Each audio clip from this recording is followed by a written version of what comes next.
എൻ്റെ ബിൽഡിങ്ങിൻ്റെ ഔട്ട്വേർഡ് ലുക്കിലല്ല, തറയിൽ ഞാൻ മാർബിൾ ഇട്ടിട്ടുണ്ടോ ഇല്ലയെന്നുള്ളതല്ല, എൻ്റെ റിസപ്ഷൻ ഞാൻ കോടികൾ സ്പെൻഡ് ചെയ്തിട്ടുണ്ടോയെന്നോ അതിലൊന്നും അല്ല കാര്യം. സാറേ ചാവി എന്നാൽ ഞാൻ കൊണ്ടങ്ങ് വിടാം. ഞാൻ പറഞ്ഞു നിങ്ങളെങ്ങനെ തിരിച്ചു വരും? അത് സാർ നോക്ക് വേണ്ട, ഞാൻ ഒരു ഓട്ടോ പിടിച്ച് വന്നോളാം. അഫോർഡ് ചെയ്യാൻ പറ്റാത്ത പേഷ്യൻസിന് അവരുടെ ക്ലിനിക്കൽ സർവീസസ്, ഡയഗ്നോസിസ്, ട്രീറ്റ്മെൻറ്റ് പൂർത്തിയാക്കാൻ വേണ്ടിയിട്ട് we don't look at money that much. എല്ലാ പ്രിയപ്പെട്ടവർക്കും സുസ്വാഗതം. ചൈതന്യ ഒരുപക്ഷെ കഴിഞ്ഞു പോയ 30 വർഷങ്ങളായി കേരളക്കരയുടെ ആകാശത്തിന് കീഴിൽ ഒരുപാടിടങ്ങളിലായി ഒരുപാട് ഉൾക്കാഴ്ചകൾ ഉള്ള ഒരു സ്ഥാപനം. ഒത്തിരിയേറെ ജനതയ്ക്ക് ഒരുപാട് വട്ടം വലിയ വലിയ കാഴ്ചകളിലേക്ക് അവരെ കൈപിടിച്ച് നടത്തിയ ഒരു സ്ഥാപനം.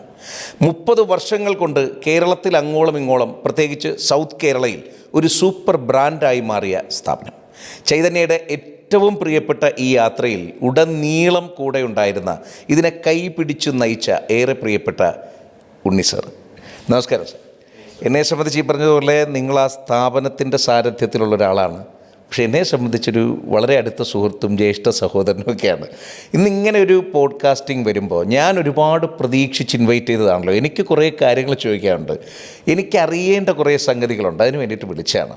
അപ്പോൾ ആ പൊസിഷനെ ഒക്കെ മാറ്റി വെച്ചിട്ട് വരാനിരിക്കുന്നൊരു 10 മിനിറ്റ് നമുക്കൊന്ന് ചിറ്റ്ചാറ്റ് ചെയ്യാം, അങ്ങോട്ടും ഇങ്ങോട്ടൊക്കെ കുഞ്ഞി കാര്യങ്ങളൊക്കെ പറഞ്ഞ്. ഉറപ്പായിട്ടും ചോദ്യങ്ങളില്ല സാർ, എനിക്കറിയേണ്ട കുറച്ച് കാര്യങ്ങളാണ്, എൻ്റെ ക്യൂരിയോസിറ്റിയാണ് ഞാൻ ചോദിക്കുന്നത്.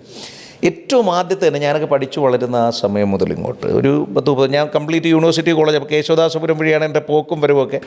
പിന്നെ ഞങ്ങളുടെ തട്ടുകട ചൈതന്യയുടെ തൊട്ട് ഫ്രണ്ടിലെ ചേട്ടൻ്റെ കടയാണ്. അതും ഏകദേശം നിങ്ങളോളം തന്നെ പ്രായമുള്ളൊരു സ്ഥാപനമാണ് എൻ്റെ തഴവ്. ആ തട്ടുകടയിലായിരുന്നു ഞങ്ങളുടെ ഡിന്നറൊക്കെ. അപ്പോൾ എൻ്റെ കണ്ണിൽ എപ്പോഴും പെടുന്നൊരു സംഗതിയാണ് ഈ ചൈതന്യ എന്ന് പറയുന്നത്. ആ പേര് കൊണ്ട് തന്നെ അത് ഭയങ്കരമായിട്ട് നമ്മളെ ആകർഷിക്കുന്ന ഒന്നാണ്. ഇന്ന് ഈ ഷോ തുടങ്ങുമ്പോഴും എൻ്റെ ഹൃദയം പറയുന്നത് സാറിനെ ചൈതന്യപൂർവ്വം സ്വാഗതം ചെയ്യാനാണ് ഈ ഷോയിലേക്ക്. എന്താണ് ഈ 30 വർഷങ്ങൾ സാർ ആ സ്ഥാപനവും അതിൻ്റെ ഒരു നേതൃത്വവും അവിടെ ഉണ്ടായിരുന്ന ജീവിതമൊക്കെ ഒരു കോർ എന്താണ് 30 ഇയേഴ്സിൻ്റെ? 30 ഇയേഴ്സിൻ്റെ ഒരു എസെൻഷ്യൽ കോർ എന്ന് വെച്ചാൽ ഏത് സ്ഥാപനത്തിനും ഒരു കോർ വാല്യൂ ഉണ്ട്. എനിക്ക് തോന്നുന്നു ചൈതന്യയുടെ കോർ വാല്യൂ എന്നിൽ മാത്രമല്ല, എൻ്റെ ഫാദറിൻ്റെ കയ്യിൽ നിന്ന് കിട്ടിയ ഒരു സിദ്ധി, എൻ്റെ സ്ഥാപനത്തിൽ ജോലി ചെയ്യുന്ന എല്ലാവരുടെയും ഉള്ളിൽ ഈ കോർ വാല്യൂ, ആ ഡെഡിക്കേഷൻ, ദാറ്റ് ഈസ്, അത് പറയാൻ എളുപ്പമുള്ളൊരു വാക്കാണ്. പക്ഷേ അവിടെ ജോലി ചെയ്യുന്ന attenders, nurses, staff, doctors, drivers, primarily പേഷ്യൻറ്റിനെ എങ്ങനെ നല്ലൊരു എക്സ്പീരിയൻസ് കൊടുക്കാം, സേവിക്കാം എന്നുള്ള ഒരു മനസ്ഥിതി. എൻ്റെ അച്ഛൻ അമ്മ ആ ആശുപത്രിയിൽ വന്നാൽ ഞാൻ എങ്ങനെ അവരുടെ അടുത്ത് പെരുമാറും. എനിക്ക് തോന്നുന്നു എൻ്റെ ഒരു സക്സസ്, എൻ്റെയും എൻ്റെ ഫാദറിൻ്റെ ഒരു സക്സസ് എന്ന് പറയുന്നത് ഈ നമ്മൾ ഇംഗ്ലീഷിൽ ഈത്തോസ് എന്ന് പറയും, ഈ ഈത്തോസ് സ്പ്രെഡ് ചെയ്യാൻ നമുക്ക് പറ്റി. ആ ജോലി ചെയ്യുന്ന എല്ലാവർക്കും അവരുടെ വീട്ടിലുള്ള വിഷമങ്ങളും മനസ്സിലുള്ള ബുദ്ധിമുട്ടുകളും അവർക്ക് മാറ്റിവെച്ച് ചൈതന്യയുടെ വാതിലിൽ കൂടെ അകത്തോട്ട് വരുമ്പോൾ ആ സേവന വിചാരം, ആ സേവന ഭക്തി അവരിലെല്ലാം ഉണ്ട്.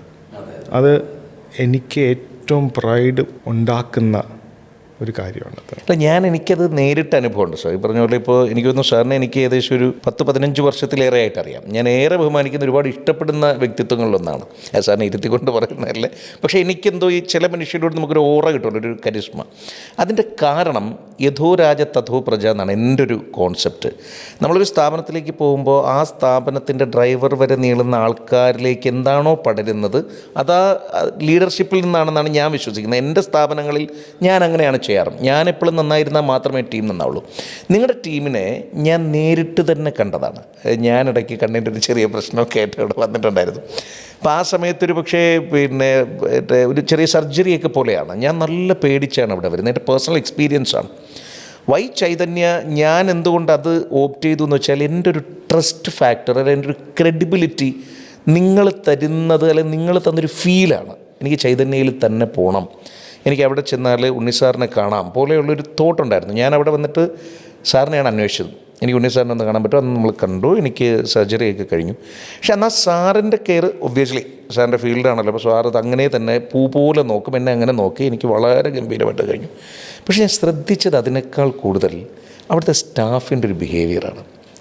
ഞാനവിടെ വന്നു കയറുന്ന ആ നിമിഷം മുതൽ ഇത് കഴിഞ്ഞിറങ്ങുന്നത് വരെ എന്നെ എങ്ങനെ നോക്കിയെന്നല്ല ഞാൻ ഒബ്സർവ് ചെയ്തത്. എന്നെ നോക്കുന്നതിനേക്കാൾ മനോഹരമായിട്ടോ അല്ലെ അതിനോളമോ അവിടെ വരുന്ന ഓരോരുത്തരെയും നോക്കാൻ ഈ സ്റ്റാഫിനാകുന്നുണ്ട്. അതെല്ലാ സ്ഥാപനത്തിനും പറ്റത്തില്ല. എന്താണ് അതിൻ്റെ ഒരു എനിക്കറിയാം ഇത് ട്രേഡ് സീക്രട്ടാണെന്നൊക്കെ അറിയാം. നിങ്ങളെങ്ങനെ ഡെയിലി മീറ്റിംഗ് കൂടുമോ അതോ ഇവർക്കായിട്ടൊരു ട്രെയിനിങ് കൊടുക്കുമോ? എന്താണ് അതിൻ്റെ പിന്നിൽ? പലതരം ആൾക്കാർ അവിടെ ജോലി ചെയ്യുന്നുണ്ട്. ഒരുപാട് പേര് എനിക്ക് തോന്നുന്നു തെലുഗുലൊരു ചെയ്യുന്നുണ്ട്. എൻ്റെ ഇംഗ്ലീഷ് എൻ്റെ മലയാളം ഇതാണ്: ചൈതന്യം നമ്മുടെ ഉള്ളിൻ്റെ പ്രതിബിംബമാണെന്ന്. അത് വെച്ച് നോക്കുവാണെങ്കിൽ എനിക്ക് ആ സേയിങ് ഭയങ്കര ഇഷ്ടമുള്ളൊരു സേയിങ് ആണ്. നമ്മുടെ ഉള്ളിലുള്ള എക്സ്റ്റേണൽ റിഫ്ലക്ഷൻ നമ്മുടെ ഓറ അല്ലെങ്കിൽ ചൈതന്യത്തിൽ പുറത്ത് വരും. യാദൃശ്ചികമായിട്ടാണ് ഈ പേരൊക്കെ ചേർന്ന് വരുന്നത്. പക്ഷേ എൻ്റെ ഒരു ഫിലോസഫി എന്ന് വെച്ചാൽ, പല ആൾക്കാർ ഒരു സ്ഥാപനത്തിൽ വരുമ്പോൾ, ഒരു സ്കൂളിൽ പല കുട്ടികൾ പഠിക്കാൻ വരുന്ന പോലെ, പക്ഷേ എക്സ്റ്റേണൽ പ്രോഡക്റ്റ് എന്തായിരിക്കും? എല്ലാവരും മോൾഡ് ചെയ്ത് ഒരേപോലെ ആക്കുന്നൊരു കോൺസെപ്റ്റ്. പല ആൾക്കാർ ചൈതന്യം വരും, അവിടുത്തെ സീനിയേഴ്സ് അവരുടെ പെരുമാറ്റം നോക്കി, അവരുടെ ഡെഡിക്കേഷൻ നോക്കി ആൾക്കാരെ മോൾഡ് ചെയ്തെടുക്കുക. മോശമായിട്ടുള്ള ആരുമില്ല, ജനിക്കുന്നുമില്ല. ഇവർ അവരുടെ സാഹചര്യങ്ങൾ പോലെ ഒരു രീതിയിലാവുന്നു. ഞാനിവരുടെ അടുത്ത് പറയുന്ന പല കാര്യങ്ങൾ, ആദ്യം നമ്മൾ കോൺസെൻട്രേറ്റ് ചെയ്യണം. നമ്മുടെ വാക്കുകൾ, നമ്മുടെ പ്രവൃത്തി, നമ്മുടെ വാക്കൊന്നും പ്രവൃത്തിയായി കഴിഞ്ഞാൽ മുന്നേ നിൽക്കുന്ന ആൾക്കാർ വിശ്വാസമാവില്ല, ട്രസ്റ്റ് ഫാക്ടർ പോയി. അതേപോലെയാണ് നമ്മളുടെ മനസ്സിൽ ശുദ്ധി, മനസ്സിൽ ആ സേവിക്കണം എന്നുള്ള ഭാവന ഉണ്ടെങ്കിലേ നമ്മുടെ ബോഡി ലാംഗ്വേജിലും നമ്മുടെ വാക്കുകളിലും അത് വെളി വരത്തുള്ളൂ. അതുകൊണ്ട് പറഞ്ഞ പോലെ മീറ്റിങ്സ് ഉണ്ട്, ഗൈഡൻസ് ഉണ്ട്, പല ലെയേഴ്സ് ഓഫ് അഡ്മിനിസ്ട്രേറ്റേഴ്സ് ഉണ്ട്. പക്ഷേ ലീഡിങ് ബൈ എക്സാമ്പിൾ. ഞാൻ 9 മണിക്ക് അവിടെ വന്ന് ജോലി തുടങ്ങിയാലേ അവിടെ നിൽക്കുന്ന ഒരാൾക്ക് 9 മണിക്ക് വന്ന് ജോലി ചെയ്യാനുള്ള മോട്ടിവേഷൻ കിട്ടത്തുള്ളൂ. ഞാൻ ചിലപ്പോൾ ഊണ് കഴിക്കാതെ അഡീഷണൽ 2 മണിക്കൂർ നിന്ന് ജോലി ചെയ്യുന്നത് കണ്ടിട്ടാണ് എൻ്റെ സ്റ്റാഫ് പറയുന്നത്, സാർ കഴിക്കാൻ പോയിട്ടില്ല, അതുകൊണ്ട് ഞങ്ങളും അത്ര നേരം നിൽക്കും. ഇത് ഒരു ഒ പിയിൽ ഒരു 100ഓളം പേഷ്യൻറ്റും അവരുടെ ബൈസ്റ്റാൻഡേഴ്സും ഇരിക്കെ ഫിറോസക്ക നോക്കിയതുപോലെ അവരും എല്ലാം ഒബ്സർവ് ചെയ്തുകൊണ്ടിരിക്കുകയാണ്. ആ ഒബ്സർവേഷനിലാണ് വെളിയിൽ ഒരാൾ പോകുമ്പം അവർ പറയാൻ പോകുന്നത്, ചിലപ്പോൾ ഞങ്ങൾക്ക് ഡിലേ ഉണ്ടായി, പക്ഷെ ഞങ്ങൾ എന്താ കണ്ടത്? ഞങ്ങൾ കെയറിങ് കണ്ടു, ഞങ്ങളെ ഹെൽപ്പ് ചെയ്യണമെന്ന് ആഗ്രഹം ഉള്ള ആൾക്കാർ അവിടെ ജോലി ചെയ്യുന്നത് കണ്ടു. ആൻഡ് ഇതൊന്നും ട്രെയിൻഡ് ബിഹേവിയർ അല്ല. അതെ, 100% ഭയങ്കര ജെനുവിനിറ്റി ഫീൽ ചെയ്യുന്നവരുടെ കണ്ണുകളിൽ നമുക്കത് കാണാം. Maybe as I said, over years നമ്മൾ മെഡിക്കൽ ടെർമിനോളജിയിൽ ഒരു സാധനമുണ്ട് ഈ ജെനറ്റിക്സിൽ, ജീനോടൈപ്പ്, ഫീനോടൈപ്പ്. ജീനോടൈപ്പ് എന്ന് വെച്ചാൽ നമ്മൾ ജനിക്കുന്ന ജീൻസ് കൊണ്ട് നമ്മുടെ നേച്ചർ. ഫീനോടൈപ്പ് എന്ന് പറയുന്നത് അതിൻ്റെ ഔട്ട്വേർഡ് എക്സ്പ്രഷൻ. അതേപോലെ എല്ലാ സ്ഥാപനങ്ങൾക്കും ഒരു ജീനോടൈപ്പ് ഉണ്ട്. അവരുടെ ഫെസിലിറ്റീസ്, ക്യാരക്ടേഴ്സ്, അവരുടെ എക്വിപ്മെൻറ്റ്, അവരുടെ വർക്ക് ചെയ്യുന്ന ഡോക്ടേഴ്സ് കൊണ്ടുള്ള ഒരു ഇൻഹറൻറ്റ് നേച്ചറുണ്ട്. അതിനെ മോൾഡ് ചെയ്തൊരു സർവീസ് ഇൻസ്റ്റിറ്റ്യൂഷൻ ആക്കുന്നതാണ് അതിൻ്റെ ഔട്ട്വേർഡ് എക്സ്പ്രഷൻ.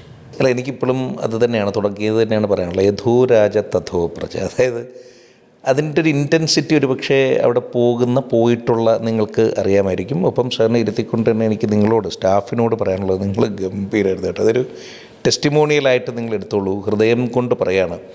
എനിക്ക് അങ്ങനെ ഒരു വല്ലാത്തൊരു നമുക്ക് പ്രത്യേകിച്ച് കാഴ്ചയൊക്കെ പോകുന്നു എന്നൊക്കെ തോന്നുമ്പോൾ നമ്മൾ വല്ലാണ്ടങ്ങ്, നമ്മുടെ കരിയറുമായിട്ട് ബന്ധപ്പെട്ടതാണ്, നമ്മുടെ ലൈഫുമായിട്ട് ബന്ധപ്പെട്ടാണ്, നമ്മൾ വല്ലാണ്ടങ്ങ് ഡീമോട്ടിവേറ്റഡ് ആകുന്നൊരു സമയത്താണ് നമ്മൾ നിങ്ങളിലേക്ക് വരുന്നത്.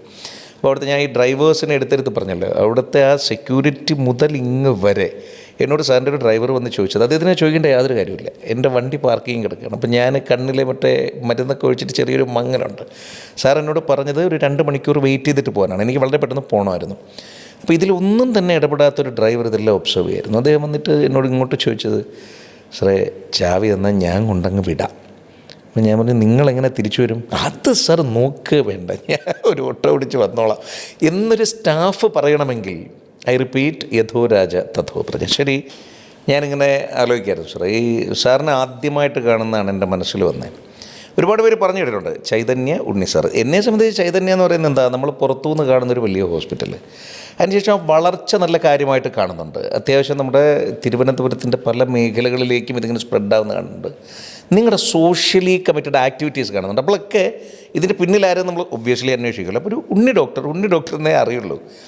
പക്ഷേ ഞാൻ ആദ്യമായിട്ട് സാറിനെ കാണാൻ വരുമ്പോൾ ഏറ്റവും ആദ്യമായിട്ട് നമ്മൾ കാണുന്നത് അസുഖമായിട്ട് ബന്ധപ്പെട്ടിട്ടല്ല, അല്ലാണ്ട് ഞാൻ സാറിനെ കാണാനായിട്ട് വന്നതാണ് എത്രയോ വർഷങ്ങൾക്ക് മുമ്പ്. അന്ന് പക്ഷേ ആ കയറി വരുന്ന വഴി മുഴുവൻ ഞാൻ കേട്ടത് അച്ഛൻ്റെ അതേ ചിന്തകളാണ്. ആ അച്ഛനെന്നൊരു ക്യാരക്ടർ എൻ്റെ മുമ്പിൽ ഇങ്ങനെ നിന്നു, KGR നായർ സാറ്.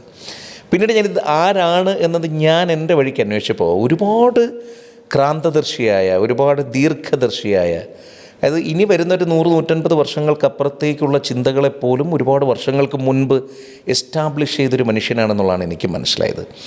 അച്ഛൻ്റെ ഒരു സെക്ടറിനെ കുറിച്ച്, അദ്ദേഹത്തിൻ്റെ ചിന്തകളെക്കുറിച്ച് കേട്ടാൽ നല്ലതായിരിക്കും. റോൾ മോഡൽ, ബെസ്റ്റ് ഫ്രണ്ട്, മാർഗദർശി. 3 വാക്കുകളിൽ 3 ക്യാരക്ടറിസ്റ്റിക്കിൽ പറയാം. ഞാനും അച്ഛനുമായിട്ടുള്ള പേഴ്സണൽ റിലേഷൻഷിപ്പ് എന്ന് വെച്ചാൽ ഒരു എന്തും പറയാം, എന്തും സംസാരിക്കാം, മനസ്സിലായി. അങ്ങനത്തെ ഒരു രീതി. അത് ഒരുപാട് കുട്ടികൾക്കും അച്ഛന്മാർക്കും ഉള്ള ഒരു റിലേഷൻഷിപ്പാണ്. അതേപോലെ അല്ല, അതിന് എക്സ്ട്രോർഡിനറി ആയിട്ടല്ല. പക്ഷേ പുള്ളിക്കാരൻ്റെ 2 ക്യാരക്ടറിസ്റ്റിക്സാണ് എനിക്ക് എൻ്റെ ഉള്ളിൽ സ്റ്റിക്ക് ഔൺ ചെയ്യുന്നത്. ഒന്ന് കുറച്ചും കൂടെ ഒരു പ്രാക്ടിക്കൽ ക്യാരക്ടറിസ്റ്റിക് എന്ന് വെച്ചാൽ നമ്മുടെ വർക്കാണ് നമ്മളെ ഡിഫൈൻ ചെയ്യുന്ന കാര്യം. മനസ്സിലായില്ലേ? Work does not have to be office work അല്ല, നമ്മൾ ചെയ്യുന്ന കാര്യങ്ങളാണ് നമ്മളെ ഡിഫൈൻ ചെയ്യേണ്ടത്. As an ophthalmologist, as a doctor, as an administrator, I am defined by what I do in my life. In the personal life is my personal life, but എൻ്റെ outward manifestation നമ്മൾ പറഞ്ഞതുപോലെ സേവനം. And every molecule in my body, every bit of energy, till I fall asleep tired at night, അത് ഇതിന് വേണ്ടി ആയിരിക്കണം. Correct. And this is what he instilled in me. The second point would be, he was a deeply spiritual person. പറഞ്ഞല്ലോ 150 വർഷം മുന്നേ. ഈ 150 വർഷം മുമ്പ് ചിന്തിക്കുന്ന ഒരാൾ has to be deeply spiritual. ഇന്നത്തെ പല ഡെഫിനിഷൻസ് ഓഫ് സ്പിരിച്വാലിറ്റി അല്ല. ഡീപ്ലി സ്പിരിച്വൽ എന്ന് വെച്ചാൽ in my book it is thinking about what you are, what is inside you. എനിക്ക് ഒരു നമ്മുടെ ഒരു നേറ്റീവ് ഹിന്ദുയിസം കോൺസെപ്റ്റ്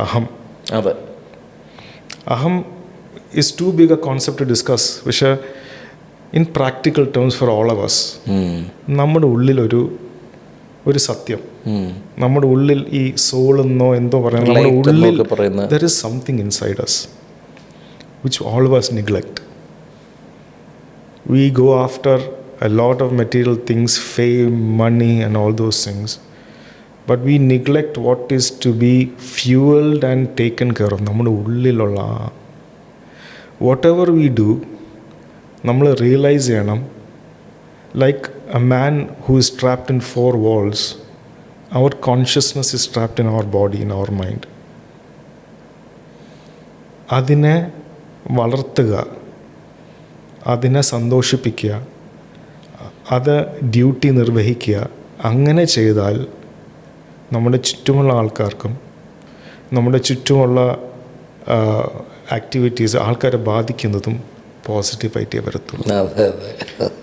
ആ സെൽഫ് കോൺഷ്യസ്നെസ്, നമ്മൾ ആരാണ്, ഞാനാണ്, ഞാൻ എൻ്റെ ശരീരത്തിൽ ഉള്ള ഒരു ഫോഴ്സാണ്, അതിനെ വളർത്തിയാൽ നമ്മുടെ ഔട്ട്വേർഡ് എക്സ്പ്രഷൻസ്, നമ്മുടെ ഔട്ട്വേർഡ് ആക്ടിവിറ്റീസ്, നമ്മുടെ പോസിറ്റീവ് ഇൻട്രാക്ഷൻസ് എല്ലാം നമുക്ക് അഫക്റ്റ് ചെയ്യാൻ പറ്റും. That is you grow your own self. മനസ്സിലായില്ലേ? ഒരു സ്ഥാപനവും അതേപോലെയാണ്. അതാണ് എനിക്ക് കിട്ടിയ ലെസൺ. നമ്മൾക്ക് ചെയ്യാൻ പറ്റുന്ന ഏറ്റവും നല്ല കാര്യങ്ങൾ ചെയ്താൽ നമ്മൾ ആരെയും പേടിക്കാതെ നമുക്ക് വളരാം. നമ്മുടെ ഇപ്പോഴത്തെ ഈ ന്യൂ ജനറേഷൻ വാക്കിൽ ഓർഗാനിക് ഗ്രോത്ത്, അത് പണ്ടേ ഡിഫൈൻഡ് ആണ് നമ്മുടെ ടെക്സ്റ്റിലും നമ്മുടെ സ്പിരിച്വൽ ബുക്സിലും എല്ലാം. വെളിയിലോട്ട് നോക്കേണ്ട കാര്യമില്ല. ഉള്ളിൽ നമ്മൾ വളർന്നാൽ you affect yourself, your interactions, therefore your world. ഞാൻ ആലോചിക്കായിരുന്നു, ആ അച്ഛൻ്റെ ആശയം സാറിലൂടെ എന്നിലേക്കും കൂടി വരാൻ എന്തൊരു ബ്ലസ്ഡ് മൊമെൻ്റാണ് എന്നുള്ളത്. ശരി, അദ്ദേഹം പറഞ്ഞതിനകത്തുനിന്ന് തന്നെയാണ് എനിക്ക് തോന്നുന്നു നിങ്ങൾ ഏറ്റവും കൂടുതൽ, ഞാനും ഉണ്ണി സാറും ഏറ്റവും കൂടുതൽ സംസാരിച്ചിട്ടുള്ളത് സോഷ്യൽ സർവീസിനെ കുറിച്ചാണ്. നമ്മളതേ സംസാരിച്ചില്ല. ഒരുപക്ഷെ സാറിൻ്റെ വീട്ടിൽ ആരൊക്കെ ഉണ്ട് എന്നുള്ളത് ഞാൻ പേഴ്സണലി ചോദിച്ചിട്ടില്ല എന്ന് തോന്നുന്നു. സാർ എന്നോടും ചോദിച്ചിട്ടില്ല. ഫിറോസ് എന്താവശ്യം ഉണ്ടെങ്കിലും വാ നമ്മളിവിടെ ഉണ്ട് എന്ന് പറയലല്ലാണ്ട്. പക്ഷേ നമ്മൾ മണിക്കൂറുകളോളം സംസാരിച്ചിട്ടുള്ളത് പലതും ഇതിനു മുൻപും ഇപ്പോഴും സർവീസ് സെക്ടറിനെ കുറിച്ചാണ്. ഇനി ഒന്ന് സാറിൻ്റെ ഓരോ സെല്ലിലും ആ തോട്ട് ഉണ്ടല്ലോ. നമ്മുടെ സെറിബ്രൽ കോർട്ടക്സ് കൂടുതലായിട്ട് വർക്ക് ചെയ്യുന്നത് സർവീസിന് വേണ്ടിയിട്ടാണെന്ന് തോന്നുന്നു. ഞാൻ ബിയോണ്ട് ദ ക്ലിനിക് എന്നൊരു കോൺസെപ്റ്റ് കേട്ടിട്ടുണ്ട് നിങ്ങളുടെ അഹവുമായിട്ട് കണക്ട് ചെയ്തിട്ട്. എന്താണ് ഞങ്ങളുടെ ബിയോണ്ട് ദ ക്ലിനിക് എന്ന് പറയുന്നത് ഏത് മേഖലയിലാണെങ്കിലും if you look at successful people, and ഞാൻ ഈ സക്സസ്സിനെ പറ്റി പറയുമ്പോഴത്തേക്ക് ഫിനാൻഷ്യൽ സക്സസ് അല്ല, I am even talking about people who are content. Correct.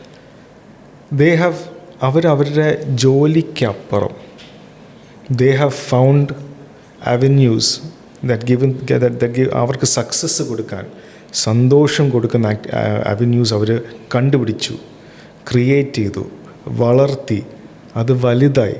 അവർക്ക് മാത്രമല്ല എല്ലാവർക്കും ഗുണകരമായിട്ടുള്ള. അതേപോലെയാണ് ഞങ്ങൾക്ക് ബിയോണ്ട് ക്ലിനിക്സ്. ആ ഒരു കോൺസെപ്റ്റ് എന്ന് പറയുന്നത് ഞങ്ങളുടെ ഫിറോസ് പറഞ്ഞ പോലെ ഞങ്ങളുടെ സർവീസ് സെക്ടർ ഒരു കമേഴ്ഷ്യൽ ഇൻട്രാക്ഷനുകൾക്ക് അപ്പുറം, even patients coming to hospital, ഞങ്ങൾ പലപ്പോഴും അഫോർഡ് ചെയ്യാൻ പറ്റാത്ത പേഷ്യൻസിന് അവരുടെ ക്ലിനിക്കൽ സർവീസസ്, ഡയഗ്നോസിസ്, ട്രീറ്റ്മെൻറ്റ് പൂർത്തിയാക്കാൻ വേണ്ടിയിട്ട് we don't look at money that much. അത് സാധിച്ചു കൊടുക്കും. That is inside the hospital.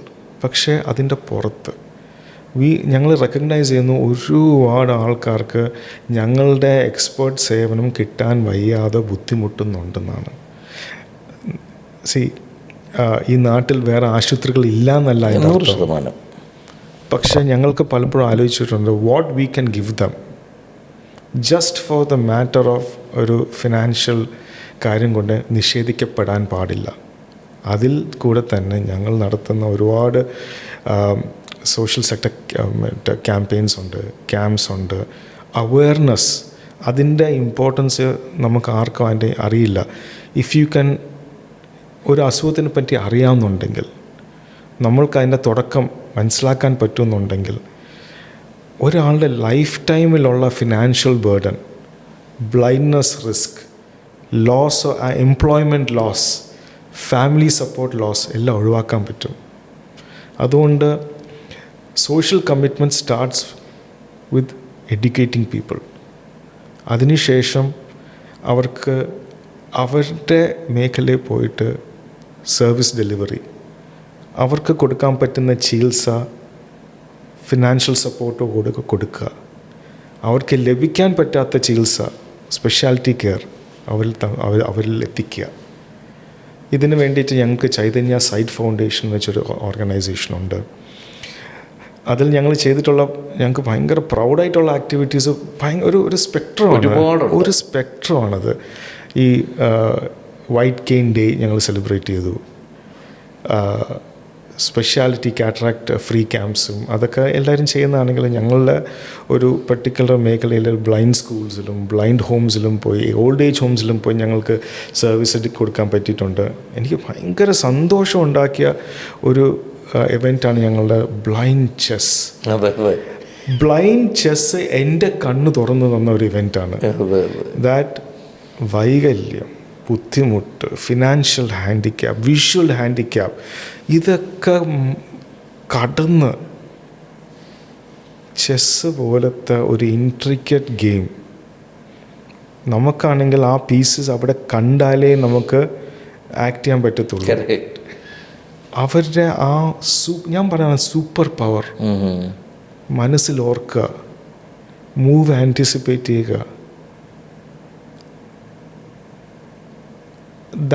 അതൊരു ഹ്യൂമൻ എൻഡ്യൂറൻസ് ആൻഡ് ഹ്യൂമൻ റെസിലിയൻസിൻ്റെ ഒരു എക്സാമ്പിളാണ് ഞാൻ അന്ന് കണ്ടത്.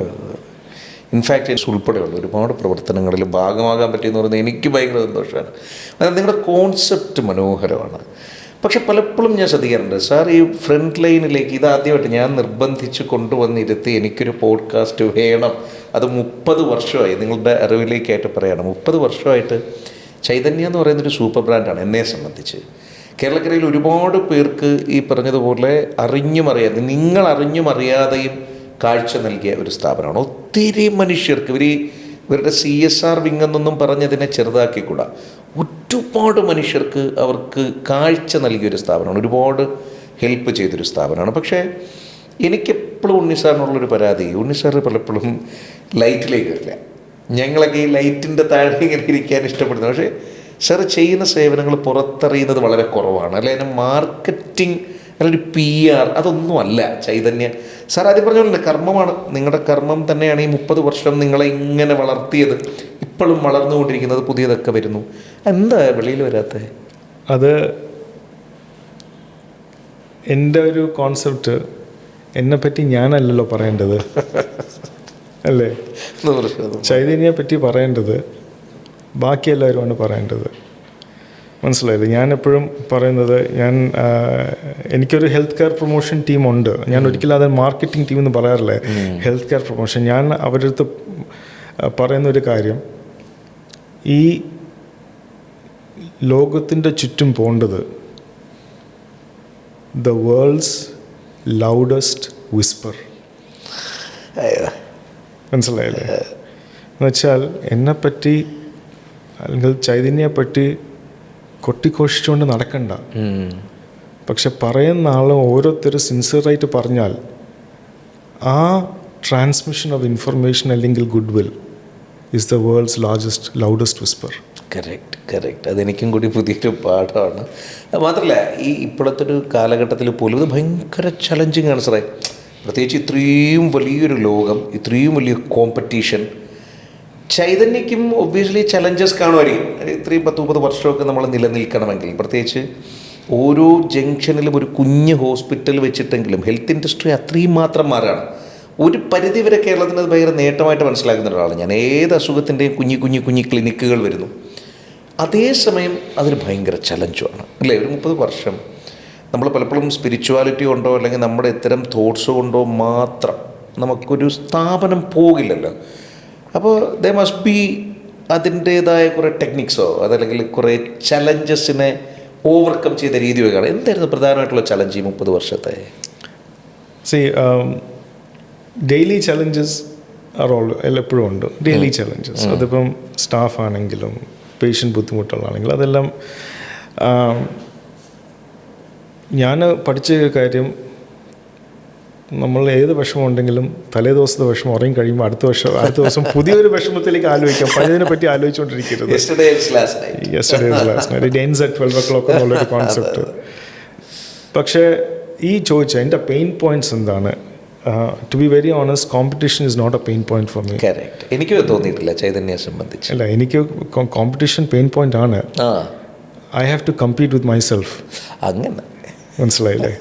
എനിക്ക് ഇഫ് ഐ തിങ്ക്, ഞാൻ വിചാരിക്കുന്നു ഞാൻ മുന്നോട്ട് നീങ്ങുന്നില്ല, I'm not moving forwards, I'm competition to myself. My biggest competition is myself.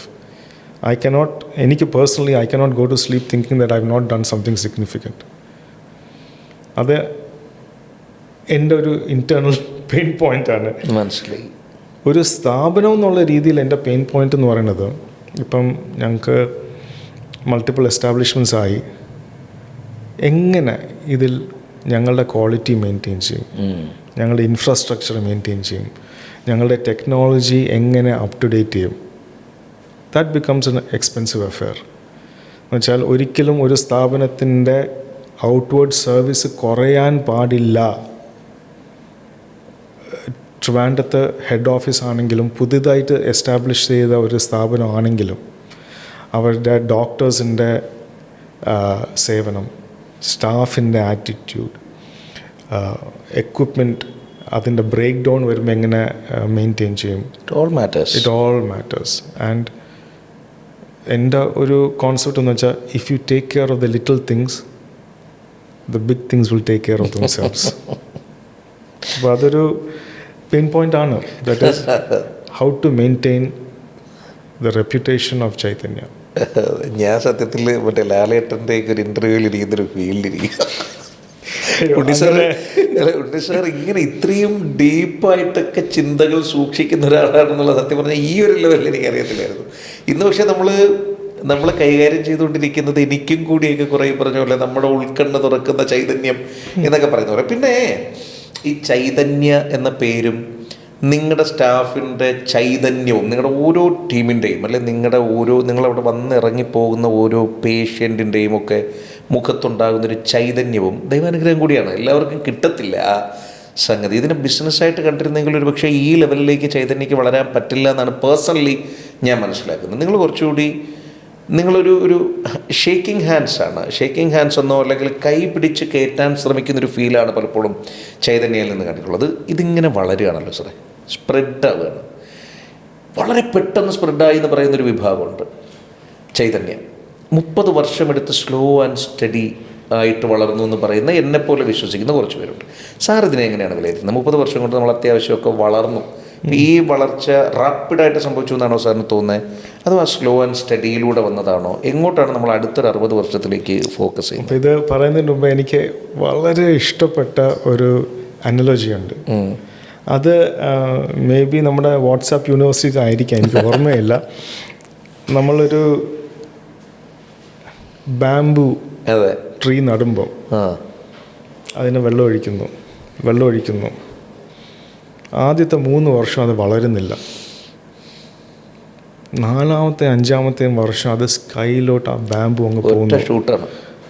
അപ്പം അതിനെപ്പറ്റി അനലൈസ് ചെയ്താൽ ആദ്യത്തെ 3 വർഷം വളർന്നിട്ടില്ലെന്നല്ല, വേരിറക്കിക്കൊണ്ടിരിക്കുമായിരുന്നു, പുറത്ത് കാണിച്ചില്ല. Foundations were strong, the roots have spread. അടുത്ത 10 വർഷത്തേക്കുള്ള വളർച്ചയ്ക്കുള്ള ന്യൂട്രിയൻസ് വരെ എത്താനുള്ള ബേസ് ഉണ്ടാക്കി, സബ്സ്ട്രേറ്റ് ഉണ്ടാക്കി, സബ്സ്റ്റൻസ് ഉണ്ടാക്കി. ആരെയും കാണിക്കേണ്ടി വന്നില്ല. പക്ഷെ വളരുമ്പോൾ അതിൻ്റെ ഗ്രോത്ത് സ്റ്റേബിളാണ്. അതിൻ്റെ ഗ്രോത്ത് ആർക്കും തടയാൻ പറ്റില്ല. പിന്നെ ഒരു ഭയങ്കര ഉദാഹരണമാണ്. ഞാനും ഈ പോസ്റ്റ് ഞാനും ശ്രദ്ധിച്ചതാണ്. ഒരു പഴയ സേയിങ് ആണ് സാർ, ഒരു പഴയ സ്റ്റോറിയാണ്. ഈ തോന്നുന്നു കൺഫ്യൂഷ്യസ് എന്തോ ആണെന്ന് തോന്നുന്നു. അതല്ലെങ്കിൽ ഇവർ കമൻറ്റിൽ പറഞ്ഞുതരും അത് ഏതാണെന്നുള്ള റിസർച്ച് ചെയ്തിട്ട്. ഞാൻ ആലോചിക്കരുത്, ഇപ്പം നിങ്ങൾക്കൊരു പ്രശ്നമുണ്ട്. കാഴ്ചയ്ക്ക് 2 ദിവസം മുൻപ് കാഴ്ചയ്ക്കൊരു വിഷയമുണ്ട് എന്ന് എൻ്റെ വളരെ പ്രിയപ്പെട്ടൊരു സുഹൃത്തിനോട് പറഞ്ഞപ്പോൾ നീമ്പാ എനിക്കും ചെറിയ പ്രശ്നമുണ്ട്, ചെറിയ മങ്ങലൊക്കെ ആയി, നമുക്ക് ചൈതന്യയിലേക്ക് പോകാം എന്നൊരു ഫസ്റ്റ് ഓപ്ഷനായിട്ട് നമ്മുടെ അതുകൊണ്ടാണ് ഞാൻ പലപ്പോഴും പറയുന്നൊരു സൂപ്പർ ബ്രാൻഡാണെന്ന്, പ്രത്യേകിച്ച് സൗത്ത് കേരളയിലെ സൂപ്പർ ബ്രാൻഡാണെന്ന് എനിക്ക് വ്യക്തമായിട്ട് പറയാൻ പറ്റും. അപ്പോൾ ഈ ചൈതന്യയിലേക്ക് വാ എന്ന് പറയുന്നത് പോലെ മനുഷ്യൻ്റെ മനസ്സിൽ പതിഞ്ഞ മറ്റൊരു ടാഗ് ലൈനാണ് നല്ലത് കാണൂ, നന്നായി കാണൂ.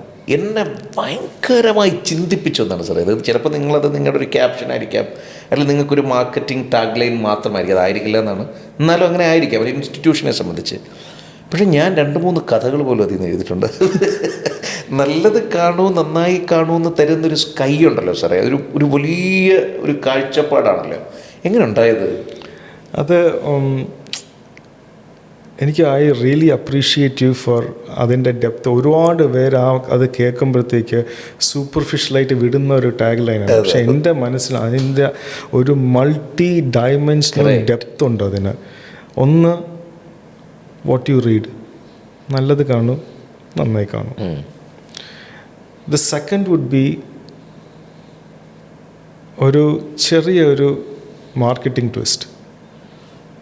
നമ്മുടെ സൊസൈറ്റിയിലും നമ്മുടെ ലോകത്തും ഒരുപാട് സ്ഥാപനങ്ങളുണ്ട്, ഒരുപാട് അഡ്വർടൈസ് ചെയ്യുന്നത്, ഒരുപാട് ഫോൾസ് പ്രോമിസസ് തരുന്നത്. അതിൻ്റെ ഇടയിൽ കൂടെയൊക്കെ മാറിയിട്ട് നല്ലത് കാണും. ആ ഒരു ഡിസിഷൻ എടുത്താൽ നിങ്ങൾ നന്നായി കാണും.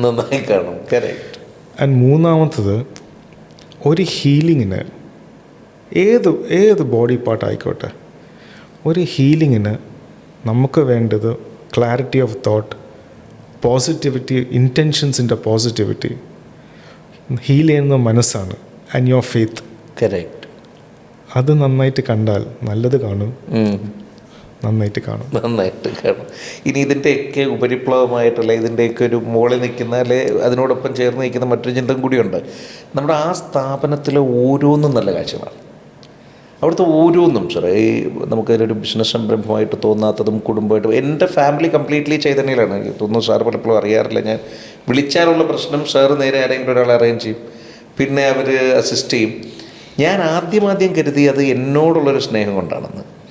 പക്ഷെ പിന്നെയാണ് എനിക്ക് മനസ്സിലായത് അവിടെ വരുന്ന ഓരോരുത്തർക്കും അസിസ്റ്റൻസ് കിട്ടുന്നുണ്ട്. അപ്പോഴാണ് എനിക്ക് മനസ്സിലായത് ഒരു പ്രിവിലേജ്, എനിക്ക് ഭയങ്കര പ്രശ്നമാണ് പ്രിവിലേജ് യൂസ് ചെയ്യുക എന്ന് പറയുന്നത്. എനിക്ക് ഭയങ്കര ബുദ്ധിമുട്ടുള്ളൊരു കാര്യമാണ്. ഒരുപക്ഷെ എൻ്റെ പേഴ്സണൽ ഗ്രോത്തൊക്കെ, എൻ്റെ കരിയർ ഗ്രോത്തിനെ സഹായിച്ചിട്ടുണ്ട്. എൻ്റെ പേഴ്സണൽ ഗ്രോത്ത് കുറഞ്ഞു പോയത് ഞാൻ ആ പ്രിവിലേജ് യൂസ് ചെയ്യാത്തത് കൊണ്ടാവാം. പക്ഷേ ഈ സ്ഥാപനത്തിനെ സംബന്ധിച്ച് ഓരോ പാവപ്പെട്ടവനും സാധാരണക്കാരനും അതല്ലെങ്കിൽ സമൂഹത്തിൽ ഈ പറഞ്ഞ പോലെ വലിയ ബുദ്ധിമുട്ടുകളില്ലാതെ ജീവിക്കുന്നവർക്കൊക്കെ സെയിം പ്രിവിലേജാണ്. അത് പ്രൊവൈഡ് ചെയ്യാനുള്ളൊരു മനസ്സുണ്ടാവുക എന്ന് പറയുന്നത് അത്ര ചെറിയൊരു കാര്യമല്ല എന്നാണ് ഞാൻ മനസ്സിലാക്കുന്നത്. അതിൽ നിങ്ങൾക്ക് എന്തെങ്കിലും ഒരു ക്രൈറ്റീരിയ ഉണ്ടോ, അങ്ങനെ എന്തെങ്കിലും ഒരു തോട്ടുണ്ടോ, അതായത് ഇങ്ങനെ ആകണം നമ്മുടെ ഇവിടെ വരുമ്പോൾ? ചിലപ്പോൾ പണ്ട് എനിക്ക് തോന്നുന്നു എയർ ഇന്ത്യ ആണെന്ന് തോന്നുന്നു അവരുടെ ബിസിനസ് സ്ട്രാറ്റജിയിൽ ഏറ്റവും ആദ്യം ചെയ്തത് ഈ പറഞ്ഞ യാത്രക്കാരനാണ് കിങ്. ഒരു രാജാവ് തലകുനിച്ച് നിൽക്കുകയാണ് പിന്നെ അവരുടെ മുമ്പിൽ, യാത്രക്കാരുടെ മുമ്പിൽ എന്നതുപോലെ നിങ്ങൾക്ക് എന്തെങ്കിലും ഒരു സ്ട്രാറ്റജി ഉണ്ടോ അവിടെ വരുന്ന ആൾക്കാരെ ഇങ്ങനെ ടേക്ക് കെയർ ചെയ്യണം എന്നുള്ള രീതിക്ക്? മോർ ദൻ എ സ്ട്രാറ്റജി, എൻ്റെ ഫാദർ ഉണ്ടായ സമയത്തും ഞങ്ങളും ഇപ്പോഴും management team, administrator, even doctors ഉൾപ്പെടെ ഈ കസ്റ്റമർ ഈസ് കിങ് എന്ന് പറയുന്നത് എയർ ഇന്ത്യയുടെ അതിനെക്കാട്ടിലും എനിക്ക് ഇമ്പോർട്ടൻ്റ് ആയിട്ട് തോന്നി എന്താ പറയുമോ, every person's dignity. If you can maintain that. ഇപ്പം ഒരു വളരെ നോർമലായിട്ട് ഒരു മുണ്ട് അല്ലെങ്കിൽ അത്ര വൃത്തിയല്ലാത്തൊരു മുണ്ടോ കയ്യിലോ എടുത്ത് ഒരു ഷർട്ട് വിട്ട് ഒരാൾ കയറി വന്നാൽ അവിടുത്തെ ഒരു സ്റ്റാഫിന് that does not give them the right to call the person by his name. Personal dignity പറയുന്നു മിസ്റ്റർ, മിസ്, ഒന്നുമില്ലെങ്കിലും ചേട്ടാ അല്ലെങ്കിൽ സർ എന്ന് വിളിക്കണമെന്ന്. പുള്ളിക്കാരൻ്റെ ഔട്ട്വേർഡ് അപ്പിയറൻസ് കൊണ്ട് മാത്രം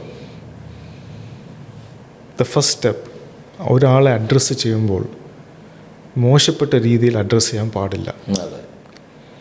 പുള്ളിക്കാരൻ്റെ ഔട്ട്വേർഡ് മാനിഫെസ്റ്റേഷൻ ഇതാണെങ്കിൽ ഞാൻ ഊഹിക്കാൻ പാടില്ല പുള്ളിക്കാരൻ എൻ്റെ ട്രീറ്റ്മെൻറ്റ് ഈ ആശുപത്രിയിൽ വരാനുള്ള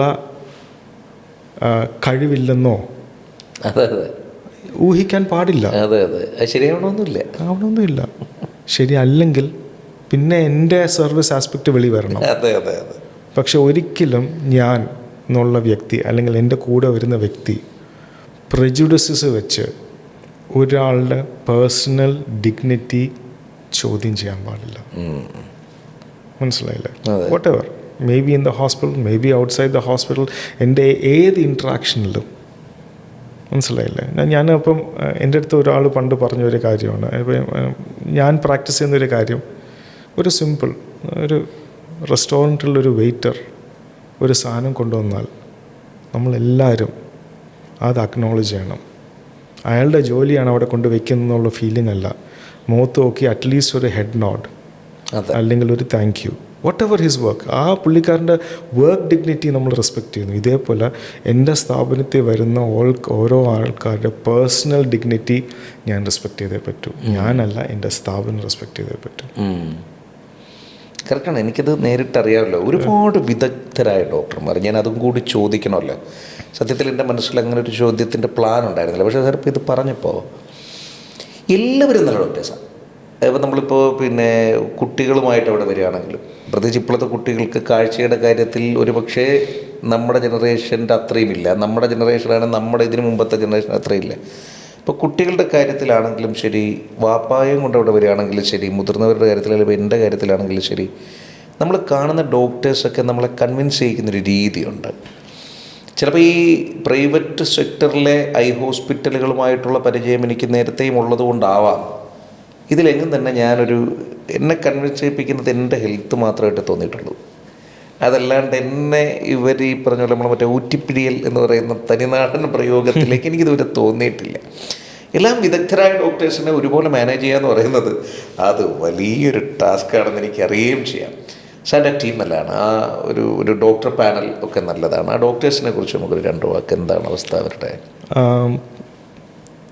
അതിന് എനിക്ക് പറയേണ്ടത് ചൈതന്യക്ക് ഭാഗ്യമുണ്ടായെന്ന് മാത്രമേ എനിക്ക് പറയാനുള്ളൂ. അതെ. എനിക്ക് നല്ല ഡോക്ടേഴ്സിനെ കിട്ടി. ഞാൻ ഫോക്കസ് ചെയ്യുന്നത് അതിലാണ്. കാരണം വെച്ചാൽ ആസ് എ ഹോസ്പിറ്റൽ എൻ്റെ ബിൽഡിങ്ങിൻ്റെ ഔട്ട്വേർഡ് ലുക്കിലല്ല, തറയിൽ ഞാൻ മാർബിൾ ഇട്ടിട്ടുണ്ടോ ഇല്ലയെന്നുള്ളതല്ല, എൻ്റെ റിസപ്ഷൻ ഞാൻ കോടികൾ സ്പെൻഡ് ചെയ്തിട്ടുണ്ടോയെന്നോ അതിലൊന്നും അല്ല കാര്യം. എൻ്റെ പ്രൈം റിസോഴ്സ്, എൻ്റെ പ്രൈം വെൽത്ത് മെഡിക്കൽ സേവനം തരുന്ന ഡോക്ടേഴ്സ് തന്നെയാണ്. And I have to take care of them. I believe in ഒരാളെ ഞാൻ എടുക്കുവാണെങ്കിൽ ഒബ്വിയസ്ലി ഞാൻ സാറ്റിസ്ഫാക്ടറിലി എനിക്ക് റിന്യൂമറേഷൻ കൊടുക്കണം. അതെ. 2, അവർക്ക് വർക്കിംഗ് അറ്റ്മോസ്ഫിയർ കൊടുക്കണം, അവർക്ക് എക്വിപ്മെൻറ്റും ടെക്നോളജിയും കൊടുക്കണം, അവർക്ക് ആവശ്യമുള്ള ഒരാൾക്ക് റിസർച്ച് ചെയ്യാനാണ് താല്പര്യമെങ്കിൽ അതിന് വേദി ഉണ്ടാക്കി കൊടുക്കണം, ഒരാൾക്ക് പഠിപ്പിക്കാനാണ് താല്പര്യമുണ്ടെങ്കിൽ അത് ഉണ്ടാക്കി കൊടുക്കണം, ഒരാൾക്ക് സർജറി ഇത്രയും സർജറി എനിക്ക് ചെയ്യാനാണ് എൻ്റെ സാറ്റിസ്ഫാക്ഷനെങ്കിൽ ഞാൻ അതിനുള്ളത് ആ ബാക്ക്ഗ്രൗണ്ട് ഞാൻ ഉണ്ടാക്കി കൊടുക്കണം. ആൻഡ് ടു ബി ഓണസ്റ്റ്, എൻ്റെ main core of doctors in Trivandrum 7 people have been with Chaitanya for more than 20 years. അതെ, കുടുംബമായിട്ട് അവിടെ തന്നെ ഉണ്ട്. അവിടെ തന്നെ. അതുകൊണ്ട് ടു ബി ഒറ്റ വാക്കി പറയുകയാണെങ്കിൽ that is something I am really proud of. അതെ അതെ. എൻ്റെ മാത്രം ഇതല്ല, KGR സാറിൻ്റെ ആ ഒരു ആറ്റിറ്റ്യൂഡ് ടുവേർഡ്സ് എ ഡോക്ടേഴ്സ്, പുള്ളിക്കാരൻ്റെ അടുത്തുള്ള ആ സ്നേഹമാണ് ഇപ്പോഴും ഞാൻ കാണുന്നത്. അത് അറിഞ്ഞോ അറിയാതെയോ ആ ബ്രാൻഡിൻ്റെ ക്രെഡിബിലിറ്റി ഫാക്ടറിനെ നല്ല രീതിയിൽ സപ്പോർട്ട് ചെയ്തിട്ടുണ്ട്. നമുക്ക് മാറി മാറി വരുന്ന ഡോക്ടേഴ്സ് എന്നുള്ളതിന് പകരം നമുക്കൊരു നല്ല പാനൽ ഇവിടെ ഉണ്ട്, ഇന്നടുത്ത് പോയാൽ ഇന്നയാളെ കാണാം എന്ന് പറയുന്നൊരു ക്രെഡിബിലിറ്റി. സാർ, ഇത്രയും നേരം നമ്മൾ സംസാരിച്ചപ്പോൾ എനിക്ക് സത്യം പറഞ്ഞത് അവസാനിപ്പിക്കാൻ തോന്നില്ല. എത്രയോ നേരം സംസാരിച്ചിരുന്നാലും നമ്മൾ സംസാരിക്കുമെന്ന് എനിക്ക് തോന്നുന്നു. പക്ഷേ എനിക്ക് സാറിൻ്റെ സമയത്തിന് ഒന്ന് ഞാൻ പിടിച്ചു വലിച്ചു കൊണ്ടുവന്നാണ്. വരില്ല വരില്ല വരില്ല എന്ന് എന്നോട് ഒരുപാട് വട്ടം പറഞ്ഞാണ്. പക്ഷേ എനിക്ക് കുറച്ച് കാര്യങ്ങൾ എന്നിലൂടെ നിങ്ങളിലേക്ക് എത്തിക്കേണ്ടതുണ്ടായിരുന്നു എന്ന് തോന്നി. അതുകൊണ്ടാണ് ഈ ഇത്രയും ചൈതന്യപൂർവ്വമുള്ള കുറച്ച് സമയം സ്പെൻഡ് ചെയ്യാനായതും. അപ്പോൾ സാർ ഒരു മെഡിക്കൽ ഡയറക്ടർ എന്ന ആ ഒരു വേഷത്തിലിരിക്കുമ്പോൾ ഞാൻ ചിന്തിച്ചിട്ടുണ്ട്, ചിലപ്പോൾ പേഴ്സണൽ ലൈഫിൽ നമ്മൾ സംസാരിക്കുമ്പോഴോ അല്ലെങ്കിൽ ഒരു പോഡ്കാസ്റ്റിലോ ഒരു ഇൻ്റർവ്യൂവിലോ ഒക്കെ ചിലപ്പോൾ സാർ കുറച്ചുകൂടിയൊക്കെ പേഴ്സണലൈസ് ആവുമായിരിക്കും. ഇത് പക്ഷെ അങ്ങനെയല്ല, ഞാൻ കണ്ടത് അങ്ങനെ തന്നെയാണ്. അതായത് ഉണ്ണി സാർ എന്ന് പറയുന്നത് ഫീൽഡിലും പേഴ്സണലിയും ഒക്കെ ഒരേ ചിന്തകളുള്ള, കൃത്യമായി നേർമയുള്ള, ട്രാൻസ്പെറൻ്റ് ആയിട്ടുള്ള തോട്ട്സ് ഉള്ള, എന്നാൽ അത് ഷാർപ്പായിട്ടുള്ള, ഫോക്കസ്ഡ് ആയിട്ടുള്ള ലക്ഷ്യങ്ങളിലേക്ക് ചെന്ന് തുടരുന്ന ചിന്തകളുള്ള ഒരാളാണ്. അതിൻ്റെയൊക്കെ സാരാംശം ഇന്നിപ്പോൾ എനിക്കും കൂടെ കിട്ടിയതിൽ ഞാൻ ഭയങ്കര ബ്ലസ്ഡാണ്. എന്താണ് നെക്സ്റ്റ് നമ്മുടെ ചൈതന്യം? നമ്മളിപ്പോൾ സ്വാഭാവികമായി ചൈതന്യം തന്നെ എന്തിന് എന്നൊരു ചോദ്യം വരുമല്ലോ. കാരണം ഇത്രയും കണ്ണാശുപത്രികൾ ഇവിടെ ഉണ്ട്, ഇത്രയും പിള്ളേർ പഠിച്ചിറങ്ങിക്കൊണ്ടിരിപ്പുണ്ട്, ഇത്രയും മാത്രം കോമ്പറ്റീഷൻ അവിടെ ഇവിടെയൊക്കെ സ്പ്രെഡ് ആവുന്നുണ്ട്. അപ്പോൾ വൈ ചൈതന്യ എന്നൊരു ചോദ്യം ചോദിച്ചില്ലെങ്കിൽ ചിലപ്പോൾ ഇവർക്ക് തോന്നും നമ്മളിരുന്നിട്ട് ഇങ്ങനെ ചുമ്മാ തള്ളി മറിച്ചാണെന്ന്. അപ്പോൾ വൈ ചൈതന്യ സാർ? എന്തുകൊണ്ട് നമ്മളൊരാൾക്ക് കണ്ണിന് ചെറിയ പ്രശ്നം ഉണ്ടെങ്കിൽ ചൈതന്യം? എനിക്ക് എൻ്റെ ആൻസറുണ്ട്, അത് ഞാൻ പലവട്ടമായിട്ട് ഇതിനകത്ത് പറഞ്ഞു കഴിഞ്ഞു തോന്നും. എന്തുകൊണ്ട് ചൈതന്യം ഓപ്റ്റ് ചെയ്യണം?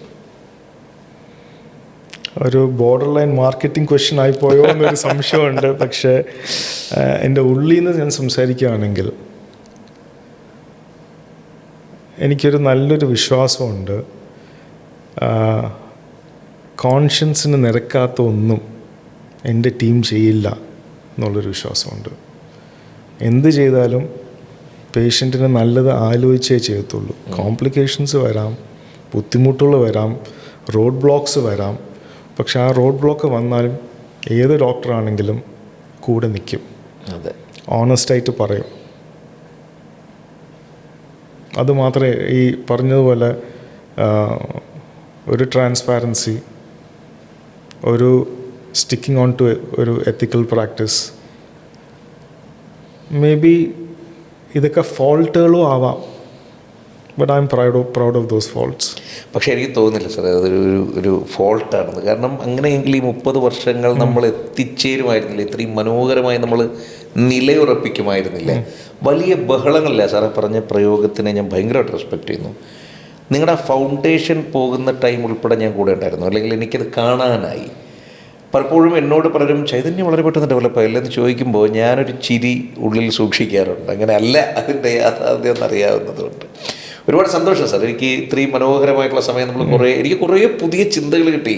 എനിക്കിനി കുറേ നാളത്തേക്ക് എന്നെ ഒന്നുകൂടി ഒരു ബുക്കുമാക്കാനുള്ള, ഒരു റിസർച്ച് ചെയ്യാനുള്ള കുറേ എലമെൻറ്റ്സ് സാറിൽ നിന്ന് കിട്ടി. അത് സാറിന് വന്ന വഴിയെ ഒരുപാട് റെസ്പെക്റ്റ് ചെയ്യുന്നു.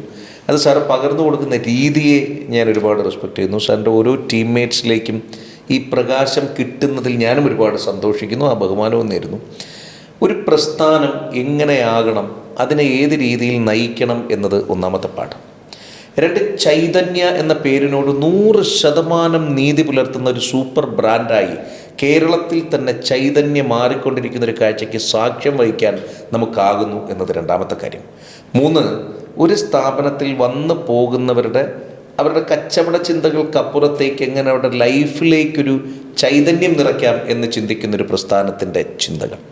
ഇതെല്ലാമാണ് നമുക്ക് ഈ കഴിഞ്ഞു പോയ നിമിഷങ്ങളിൽ പകർന്നു കിട്ടിയത്. ഇതൊക്കെയും വ്യക്തമാക്കി തന്നതിന് ഒരുപാട് സന്തോഷം. ഇടയ്ക്കൊക്കെ എനിക്ക് ഇതേപോലെ കാണണം. ഇതുപോലെ നമുക്ക് കുറച്ചു നേരം ഇരുന്നാൽ ഞാൻ കുറച്ചുകൂടിയൊക്കെ ഉറപ്പായിട്ടും സംസാരിക്കണം, ഉറപ്പായിട്ടും കാണണം. അതെ, നമുക്ക് എല്ലാവർക്കും ഡെവലപ്പ് ചെയ്യാൻ സ്കോപ്പ് ഉണ്ടെന്നുള്ളതാണ് അതിൻ്റെ. അതെ. പിന്നെ ഇടയ്ക്ക് ഇതിപ്പോൾ അവസാനിക്കുകയാണ് എങ്കിലും ഇതുകൂടി ഞാൻ സൂചിപ്പിക്കട്ടെ. ചൈതന്യയുടെ വരാനിരിക്കുന്ന പരിപാടികളെ കുറിച്ചൊക്കെ സാർ ഇപ്പോൾ നമ്മൾ ചർച്ച ചെയ്തപ്പം പറഞ്ഞു കേട്ടു. എല്ലാ ആശംസകളും നേരുന്നു. നിങ്ങൾ പറയുന്നതൊക്കെ ഭയങ്കര ഒരു യൂണിവേഴ്സൽ ട്രൂത്ത് ഐഡിയാസാണ്. ഈ ഞാൻ വിശ്വസിക്കുന്നൊരു സത്യമുണ്ട്. ഞാനൊരാളെ 2 മിനിറ്റിൽ ജഡ്ജ് ചെയ്യും. എൻ്റെ ഒരു പ്രശ്നവും അതാണ്. അതുകൊണ്ട് എൻ്റെ ഫ്രണ്ട് സർക്കിൾ വളരെ കുറവാണ്. എന്നോടൊരാളെക്കുറിച്ച് പറയുന്നയാളെ ഞാൻ മൈൻഡില്ല. എന്നോടൊരു പർട്ടിക്കുലർ ഇൻസിഡൻറ്റിനെ കുറിച്ച് പറയുന്ന ആളെ ഞാൻ മൈൻഡില്ല. എന്നോടൊരു ഐഡിയ പറയുന്നയാളെ ഞാൻ ഒരുപാട് ഇഷ്ടപ്പെടും. എനിക്ക് അയാളോട് സംസാരിക്കാൻ ഭയങ്കര ഇഷ്ടമായിരിക്കും. സാറ് നമ്മൾ സംസാരിച്ച ഈ ഇൻ്റർവ്യൂ തുടങ്ങുന്നതിന് മുമ്പുള്ളൊരു വേർലി ഒരു 10 മിനിറ്റ്സ് അതിനകത്ത് സാറ് പറഞ്ഞൊക്കെ ഭയങ്കര സാധനങ്ങളാണ്. അതിൻ്റെയൊക്കെ ഒരു ഇൻറ്റൻസിറ്റി, അതിൻ്റെ ഡെപ്ത്ത് ഒക്കെ എനിക്ക് മനസ്സിലാവുന്നുണ്ട്. ഒരു പക്ഷേ ഇപ്പം റിവീൽ ചെയ്യാറായിട്ടുണ്ടാവില്ലായിരിക്കും. അതുകൊണ്ട് തന്നെ ആ വിശേഷങ്ങളൊക്കെ ആയിട്ട് നമുക്ക് ഇനിയും വരാൻ തോന്നും അല്ലേ? ചൈതന്യയുടെ പുതിയ ആശയങ്ങൾക്ക് എല്ലാ ആശംസകളും നേരുന്നു. സാറിൻ്റെ ഒരു എലഗൻ്റ് ആയിട്ടുള്ള ഈ ക്ലാസി സ്റ്റൈൽ ഓഫ് വർക്ക് അതങ്ങനെ തന്നെ പോട്ടെ. അത് ആ റിസപ്ഷനിസ്റ്റ് മുതൽ സെക്യൂരിറ്റി മുതൽ നമ്മുടെ ഡ്രൈവേഴ്സ് മുതൽ നമ്മുടെ ഡോക്ടേഴ്സ് വരെ നീളുന്ന എല്ലാവരിലേക്കും അത് ഇനിയും സ്പ്രെഡാവട്ടെ.